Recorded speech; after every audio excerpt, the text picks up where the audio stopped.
आज हम dumping ground मालटिकड़ी road यहाँ पर आए हुए हैं। यहाँ पे हमने कई दिनों पहले बताया था कि एक गटर का काम शुरू होने वाला है। आज वो काम शुरू भी हो गया है और काफ़ी ज़ोरों से चल रहा है, मगर बीच में ऐसे कहीं देखने में आया कि कहीं माजी नगर सेवक और लीडरों ने काफ़ी यहाँ पर फ़ोटो शूट किया था और फ़ोटो सेशन करके यहाँ पर काम रोका था, मगर उसके बाद भी ऐसा लगता है कि वो भी खामोश है। और कहीं उन्होंने तो ऐसा भी कहा था कि हम हाई कोर्ट जाएंगे और कोर्ट में रिट पिटिशन लगाएंगे, कोर्ट में जाएंगे, मगर उसके बाद भी सब खामोश है। और स्थानिक लोगों ने भी, वाल्मीकि नगर के स्थानिक लोगों ने और नौजवान लोगों ने भी आमरण उपोषण के लिए बैठा था और निवेदन दिए थे। उसके बाद भी ये काम बंद नहीं हुआ, शुरू हुआ। इसका कारण क्या हो सकता है वो आप जान सकते हैं, मगर आज हम यहाँ पर आए हुए हम बताना चाहते हैं कि किस तरीके से ये गार्डन की जगह है और गार्डन की जगहों पर ये पंप का जो काम शुरू है, ये मल शुद्धिकरण का गटर का पंप बनने जा रहा है। नांदेड़ शहर में सबसे ज़्यादा जो विकास देखना है तो देगलूर नाके पर आ सकते हैं और देगलूर नाके पे आपको विकास मिलेगा। मल शुद्धिकरण के पंप हो या फिर डुक्कर हो या बड़े जानवर हो, ये सभी तुमको घान जो है, गंदगी जो है, सिर्फ देगलूर नाके पे मिलेगी। अच्छी चीज़ तो आज तक यहाँ पर आई नहीं। सामने एक ITI जो ट्रेनिंग कॉलेज है, यहाँ पर ITI के भी जो लोग हैं वो भी कुछ राजकीय लोगों से मिले हुए हैं और उनके भी मुंह बंद है, क्यों तो वो भी अगर से आवाज़ उठाते हैं तो कहीं ना कहीं उनकी भी दुकानदारी बंद हो जाएंगी, इसलिए वो खामोश है। ITI कॉलेज के बाजू में ही ये गटर का काम चालू है। यहाँ पर आप देख सकते हैं, यहाँ पर 100 फीट जो डोंगा है मारे गया है।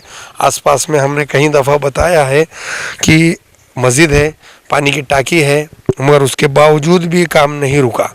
मस्जिद है, 100 मीटर पे पानी की टाकी है। ये कहीं दफ़ा ऐसा बताया जा रहा था कि ये जो मल शुद्धिकरण का पंप है ये 100 फीट डोंगा है और यहाँ पर पूरे नांदेड़ शहर का ये गंदगी का ड्रेनेज का पानी है जमा होगा, इसके बाद यहाँ से बोंडा जाएगा। मगर उसके बाद भी कुछ लीडरों ने यहाँ आवाज़ उठाई और थोड़ा सा फ़ोटो सेशन करा, न्यूज़ों में आए, उसके बाद वो खामोश है। लोगों को पता है कि वो खामोश क्यों हो गए।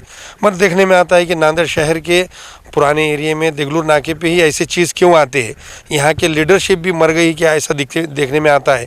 और लोगों ने भी कई दफ़ा विरोध किया है, मगर जिस टाइम में इलेक्शन आता है तो उस टाइम में ये सब भूल जाते हैं और 500 के जगह 1000 रुपये वोट लेकर ये चीज़ें भूल जाते हैं। मगर आने वाली नस्ल के लिए ये कितनी हानिकारक चीज़ है और आने वाली इनकी पीढ़ी किस तरीके से यहाँ पर बीमारियों में रहेगी और आने वाले दिनों में ये गंदगी इनके घरों तक आने वाली है। मगर फिर भी खामोश है लोग। अगर से कोई आवाज़ उठाता है तो उनके बच्चों को मुखबिरी करके पुलिस स्टेशन में डाल दिया जाता है, या फिर उनको कोई आवाज़ उठाता है तो उनको ऑफिस में बुलाकर उन्हें सबक सिखाया जाता है, उसके बाद वो आवाज़ नहीं उठाते।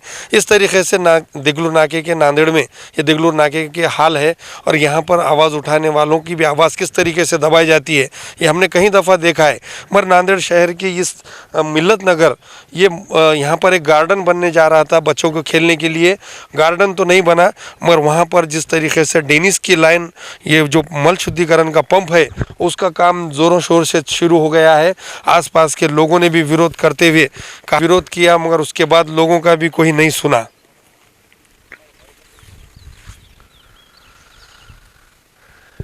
ये देखना है कि किस तरीके से यहाँ पर गार्डन बनता है या नहीं। क्या यहाँ पर ये ये गटर का ही काम चलेगा, यहाँ पर डुकरा छोड़े जाएंगे, यहाँ पर के लीडरों को डुक्कर के और गो के भी पैसे बस नहीं आएंगे। ये आगे देखना है कि किस तरीके से आवाम में जन जागृति होती है या नहीं, और आवाम जो है रस्तों पर उतरेगी या नहीं, उन्होंने हक का आवाज़ उठाएगी कि नहीं। ये देखना है कि किस तरीके से आने वाली उनकी नस्ल पीढ़ी यहाँ पर जो है बीमार होगी। इस तरीके से नांदेड़ का जो विकास क्यों नहीं हो रहा। अगर से यहाँ के स्थानिक लीडर भी अगर से आवाज़ उठाते हैं तो कहीं ना कहीं उन्हें ईडी का डर है। और जिस तरीके से अशोक चौहान कांग्रेस में था, अशोक चौहान के जान पर कुछ यहाँ के लीडर नाचते थे, आज वो बीजेपी में जाने के बाद इनकी सबकी बोलती बंद हो गई है। चाहे तो ये आवाज़ उठाए तो इन पर भी ईडी की चौकसी ना हो, इनकी प्रॉपर्टी की चौकसी हो, या इसलिए भी ये डरते हैं।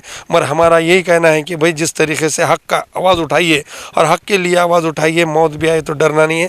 क्यों, तो ये अल्लाह से डरना चाहिए, किसी से नहीं, मगर इनके कहीं ना कहीं इनके चोर है इनके दिल में, इस वास्ते ये चीज़ों को डरते हैं और आवाज़ नहीं उठाते हैं। इनकी प्रॉपर्टी जब्त हो जाएगी और इन पर भी जो है ईडी लगेगी बोलकर ये गरीबों को किस तरीके से जुल्म करते हैं। आने वाले इलेक्शन में ये अवाम की बताएगी कि नहीं इनको क्या सही है और क्या गलत।